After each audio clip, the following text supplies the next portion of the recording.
another episode of the Adventures of Amanda and Sisu and Esme.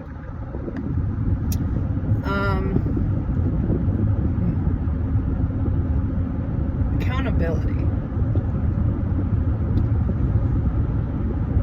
From my vantage point,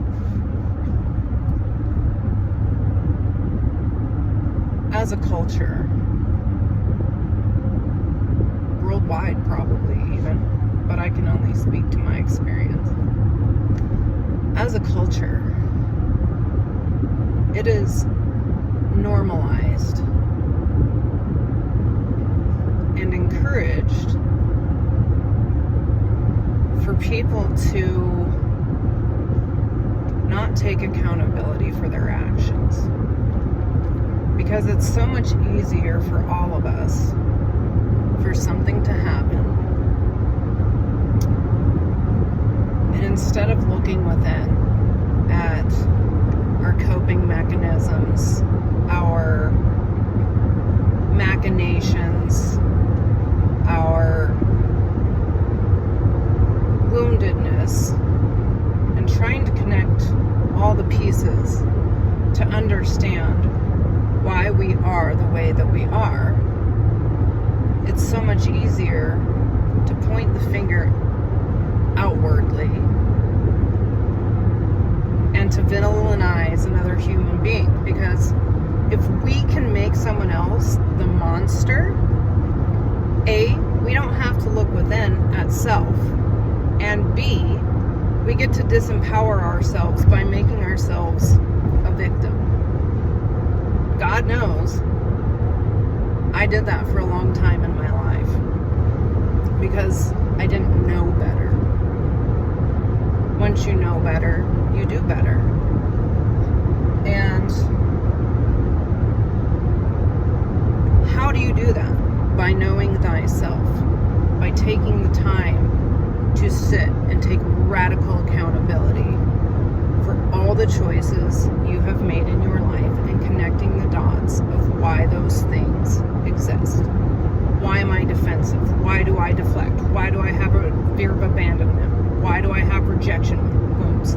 Sitting with that, seeing where they come from, going within and doing the work of knowing thyself to heal those wounds, and loving self and forgiving self. So, because my last video struck a chord with my father, and he went on a rampage of threatening to expose me, I'll do it yet again, because I already did this back in 2018, but I'll do it again.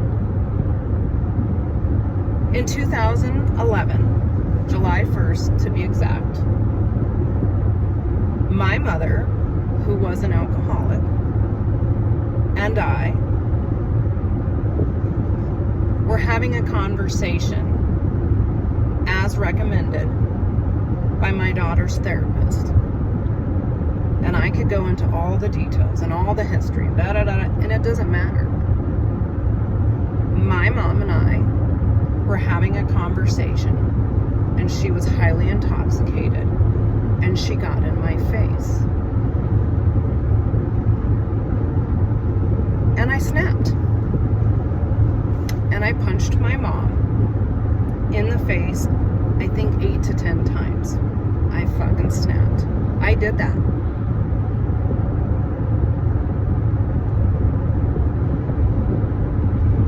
After that, I went to my grandparents' house, and then the police officers showed up.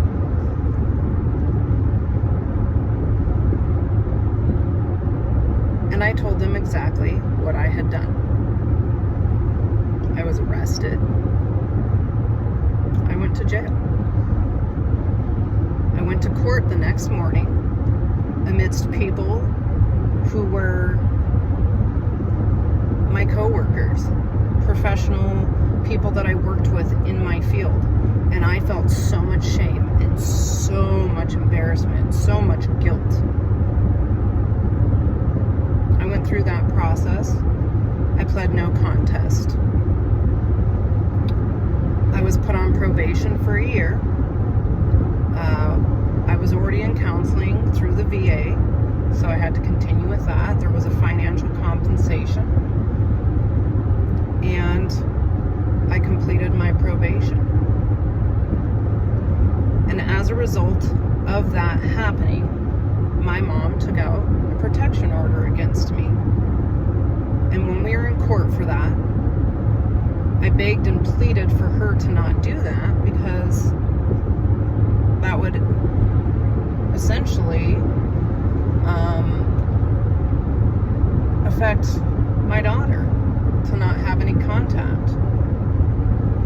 And that information is in the official court documents. Dad. So, because I was mortified that I had become what had been done to me in life, that was a defining moment in my life of setting out and recognizing that I needed to fucking heal. That was the precipitating factor. Didn't happen overnight. Didn't happen by Tuesday. It's still a process. But radical self-accountability is part of that process. It took me many, many, many years of sitting in the pain of what I had done to my mother for me to even get to a modicum of self-forgiveness. Especially since 2 years after that, my mom died from her drinking very unexpectedly. And that added a layer of shame and guilt on top of the feelings that I was already feeling. And when I resigned from city council, that came out in the news. And just as I did then, as I'm doing now, I took accountability for it.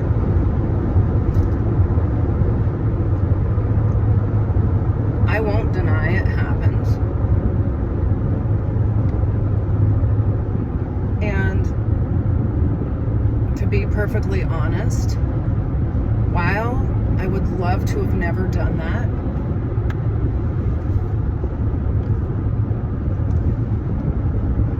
that event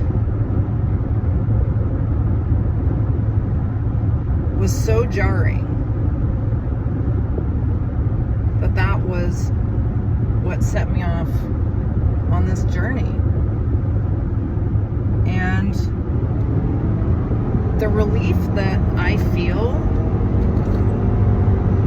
from being able to talk openly about my mistakes and the poor choices I have made in life without having feelings of shame and guilt is a liberation that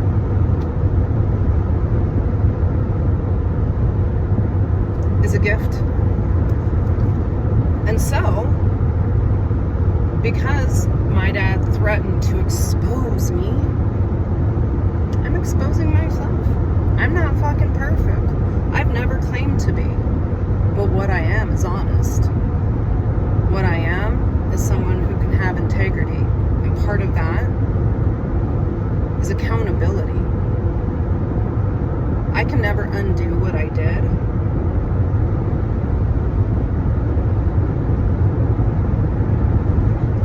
But in the totality of a human life, do our wrongs outweigh our rights? Does every one right action erase a wrong action? How do we determine that? Is it just a system of checks and balances? Do we think that one good deed erases 10 bad deeds? Can we ever make up for the things that we've done? Who do we owe it to make up those things? How do we make amends with other people? By acknowledging what we've done wrong and sincerely trying to make it right. And in my experience, the proper way to do that is A, go into the situation, zero expectations that the other person is going to forgive you. Secondly, to take full accountability of the things that were done to cause harm without blaming the other person, without getting defensive, without denying their experience, and offering a heartfelt, I'm sorry. How can I make it right?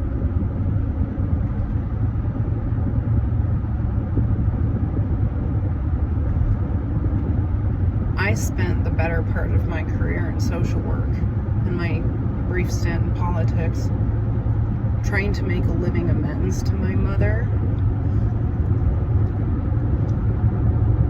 by helping people on both sides, because it's never black and white. I helped people that had been on the receiving end. I helped people that had been on the giving end. Hurt people hurt people. And I hurt my mother. I can acknowledge that. I've caused hurt to other people without intention to do so. But intention and impact are not the same thing.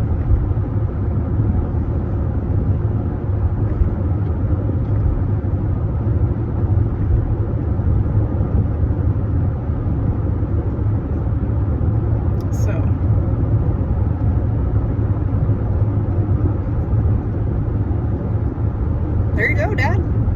I outed myself.